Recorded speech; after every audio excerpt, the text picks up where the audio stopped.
We'll just continue our meditation on the death process, the transition time. And I wanted to do it really simply because I think the meditation or the 8-point death meditation or whatever it is quite complicated and quite esoteric. So if you haven't had really any training in the Tibetan Buddhist tradition, it can be a little bit like, well, what's an aggregate? What's so we're just going to distill it right down to its essence. And I found a very sweet meditation, Professor Philip Golden from University of California, uh, Davis, and he's a clinical neuroscientist and has done a lot of, I think, study in, I think it was His Holiness's monastery in India and Nepal.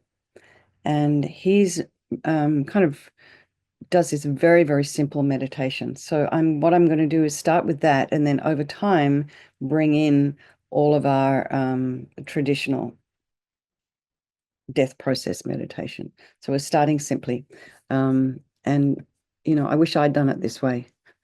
So I hope you can happy to come along with for the ride. All right. Oh, where's it gone? So let's just settle into a nice, comfortable seated posture. And if you are sitting there cross-legged, put something underneath your knees to make yourself a little bit more comfortable. And then for all of us, everybody, have a cushion just sort of slightly tucked in underneath your coccyx. And you'll notice what that does is it tilts your pelvis and it really helps you to keep your spine straight. Your hands can be just resting in your lap comfortably, shoulders aligned with the hips, and as best you can, your ears aligned with your shoulders. And imagine your spine is this really beautiful string of pearls of light, stretching from the base all the way up through the crown. Just imagine it's lengthening this string of light. And go to the crown of the head and just relax your scalp, your forehead, eyes, nose, and cheeks, the area around the mouth. Just soften your whole face. Maybe you can feel some sensation and relax the jaw and the back of the tongue, the ears, the inner ear, the back of the head, the neck. Allow your shoulders and shoulder blades to drop down and relax the throat and the chest and the belly and all of your limbs. And just take a nice deep breath as we settle in.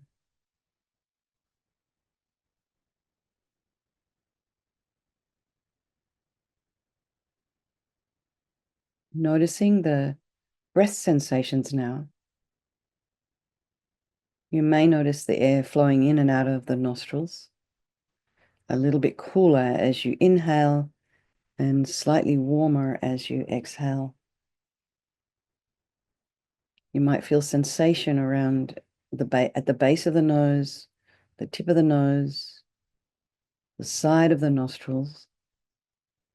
This could depend on your training, also the shape of your nose. You may also be feeling the sensations of the breath around the chest cavity, around the rib cage as you inhale. It expands, the diaphragm drops as you exhale. Everything contracts, diaphragm rises up.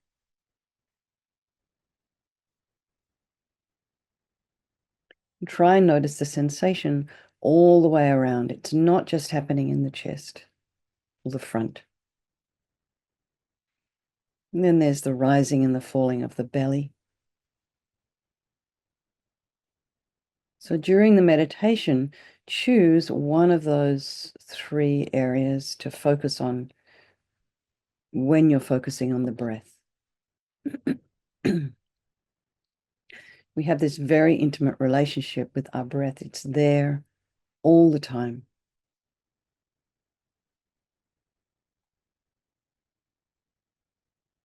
Be aware also of any sound in your environment, outside your house, your apartment, garbage trucks, cars, ambulances, emergency vehicles, people, children going to school, dogs. And just allow all of that to be there. And then maybe you have people within your own home. So just become your own little bubble.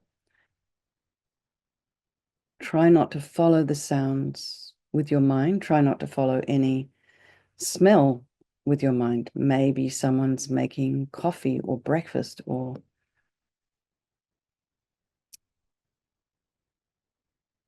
just some smell in your environment. It's like, what's that?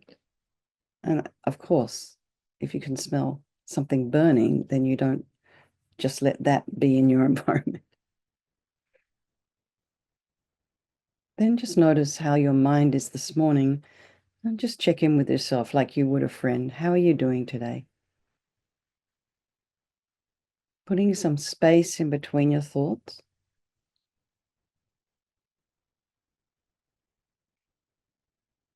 And have some curiosity around your thoughts. And just go in and have a look without judgment, without any kind of critical assessment. You're just curious and you're objective. And allow the thoughts to arise and to abide, and then they'll just dissipate.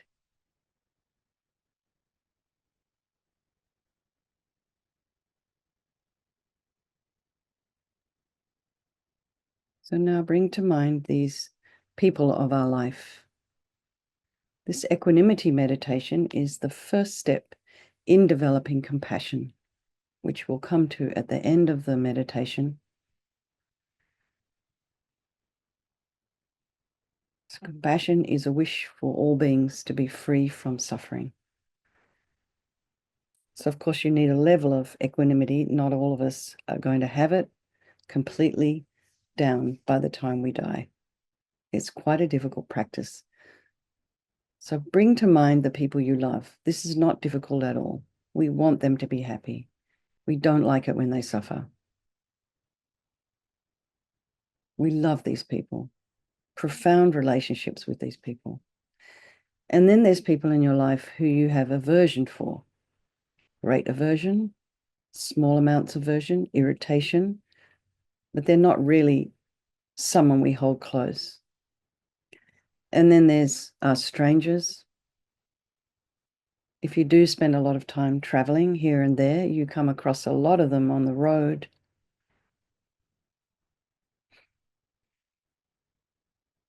Due to karma, due to impermanence, these relationships are interchangeable. And you'll notice even within your relationship with your loved ones, the relationship changes. It moves around. Nothing stays the same.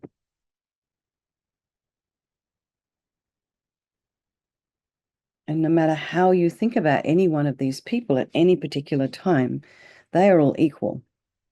They all want to be happy. They don't want to suffer. And everyone has this extraordinary capacity, this unlimited mind. So just think, we'll do this meditation this morning for all these people of our life, each and every one of them, for ourselves as we're moving along our own spiritual journey, and for all sentient beings. And each and every one of you in here may have a person that you want to dedicate this practice for. So bring that person to mind. So there are many different meditations on death in the different traditions, in the different Buddhist traditions. There may also be in other traditions that I don't know of, but the Hinayana has, Mahayana most definitely. And our teachers talk about the moment of your death being the most important moment in your life.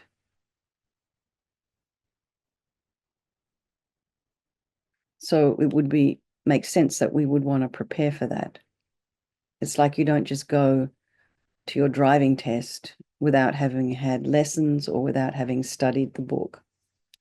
You don't just get into your car and expect it to work or you to be able to drive and know where to go, what the road signs mean.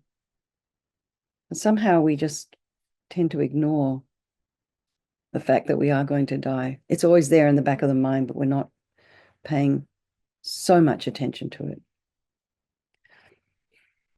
So let's just meditate for a minute or two, just allowing the body to soften, to relax, focus on the breath.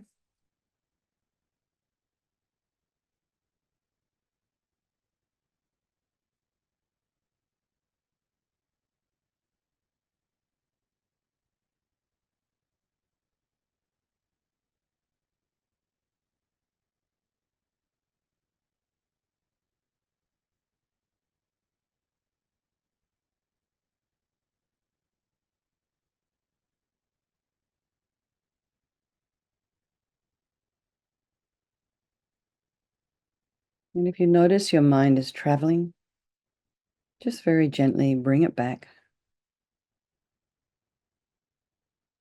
Bring it back to your breath. So we have these elements in our body. Our body is made up of elements of earth, fire, earth, water, fire, air. And these dissolve in a specific order when we start to go through the death process. So the first element to dissolve is earth. What is the earth element? What are the physical components of your body?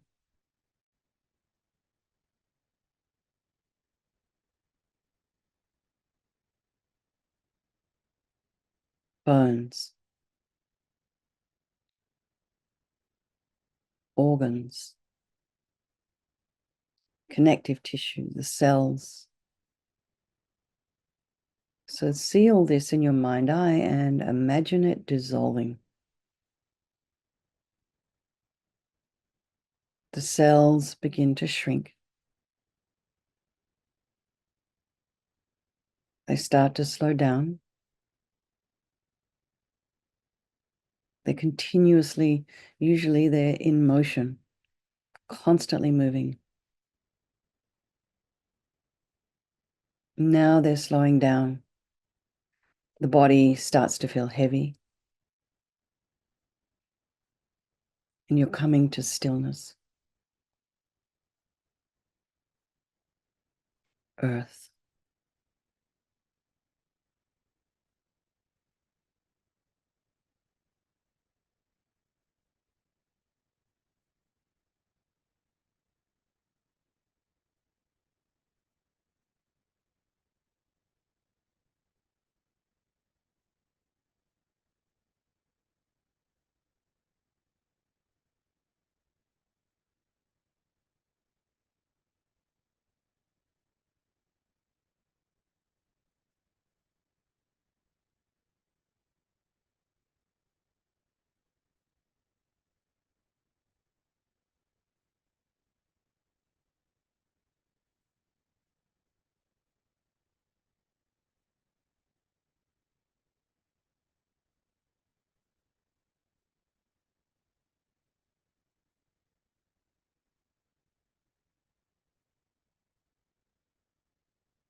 And as the earth element is starting to dissolve,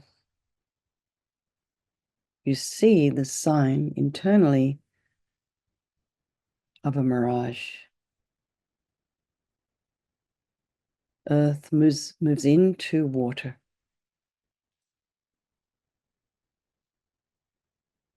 And what is water?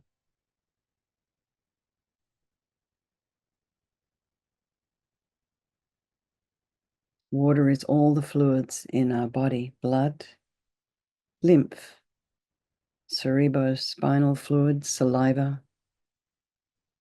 Also, always continuously moving.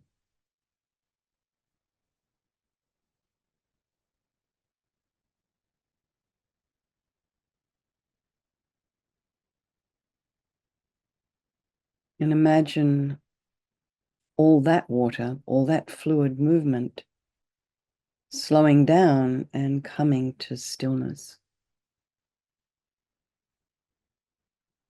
Water.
And as the water element dissolves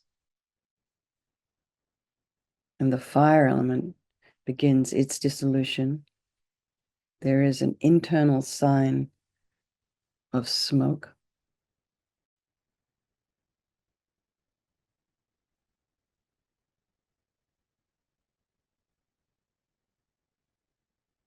So what is fire? Fire is warmth in the body. The heart and blood are continuously moving.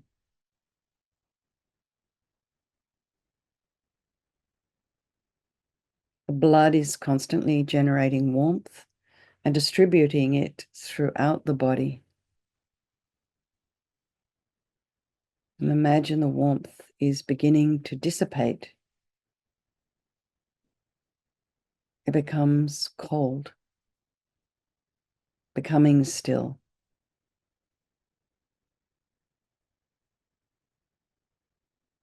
Fire.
And as the fire element is dissolving and you're moving into the air element, you see this appearance of fireflies or sparks within smoke.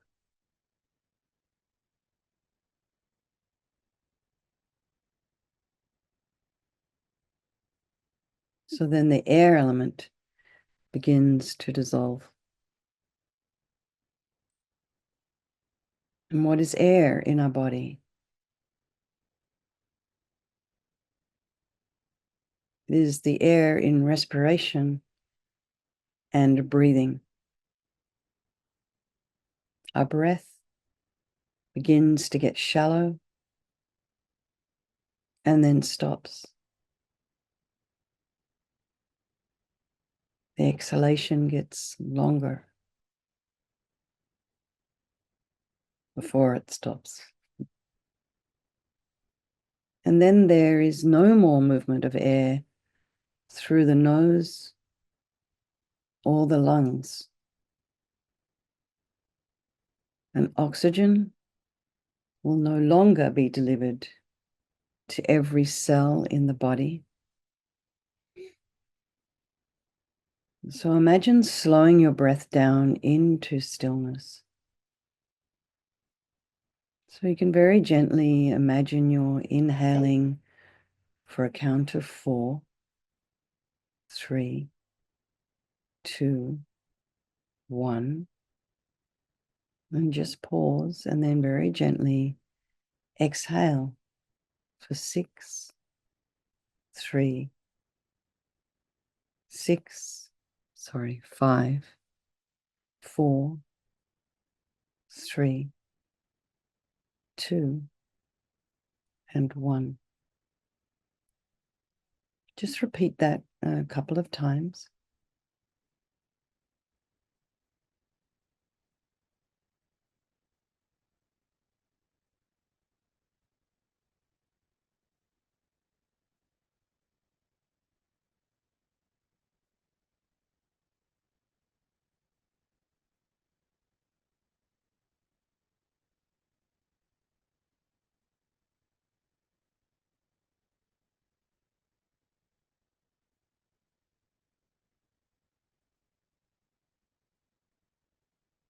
And this is where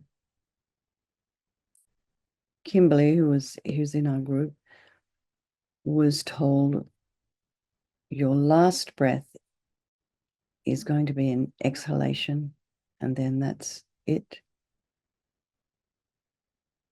for the breath.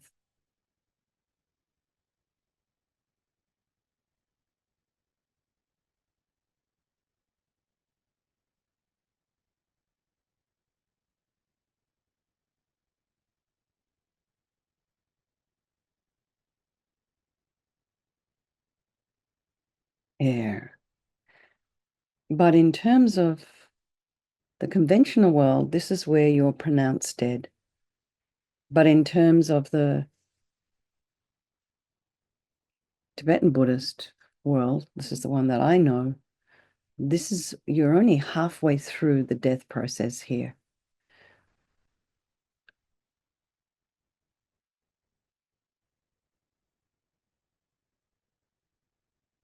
So the next,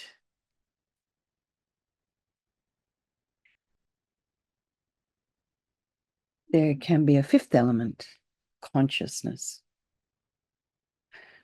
We won't do the rest here. We're just going to, this will be our last element in this meditation. And so as you move from the air element to the consciousness element, you see an internal sign of a sputtering candle about to go out. Then consciousness. The subtle mind that exists below the conscious level dissolves. So then there's no subtle thoughts, no gross thoughts, no concepts. And the gross and the subtle levels of consciousness have now dissolved into stillness.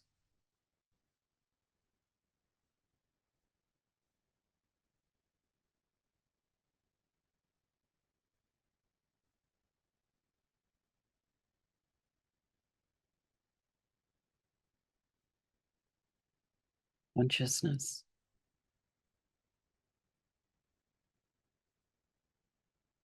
And the internal sign here is clear white light, as brilliant as freshly fallen snow, glistening in the sun.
Then, very slowly, out of compassion and care for others, all those people of your life, all sentient beings, you regenerate the energy of the earth, water, fire, air, and consciousness elements,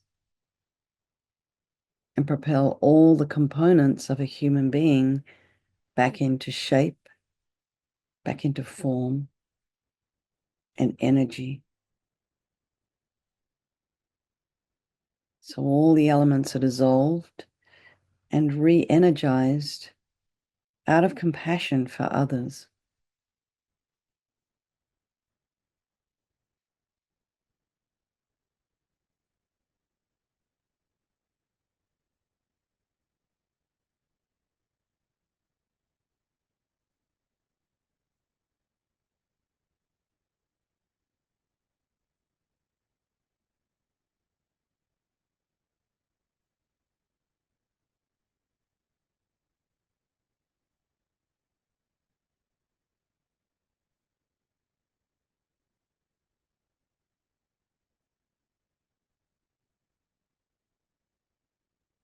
So this is a very simple roadmap of the dissolution of the elements at the time of our death. And if you do this meditation regularly, His Holiness does the very extensive traditional one every morning, you'll develop an appreciation of impermanence and the transient nature of our life. You know, biologically, you know cells die and are regenerated. Neurons fire, stop firing, thoughts arise, thoughts dissolve.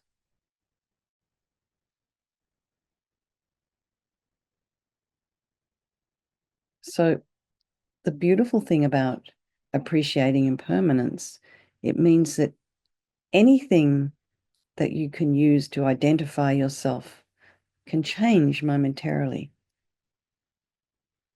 Earth, water, fire, air, consciousness, and physical, non-physical, these are just momentary fluctuations. And the self we project onto that is a choice. We have the power. And if we have a choice, and if we have the power, we have freedom. This is where freedom lies. Okay, let's just dedicate all the merit all the positive energy we've created this morning to all these people of our life, and by extension, all sentient beings.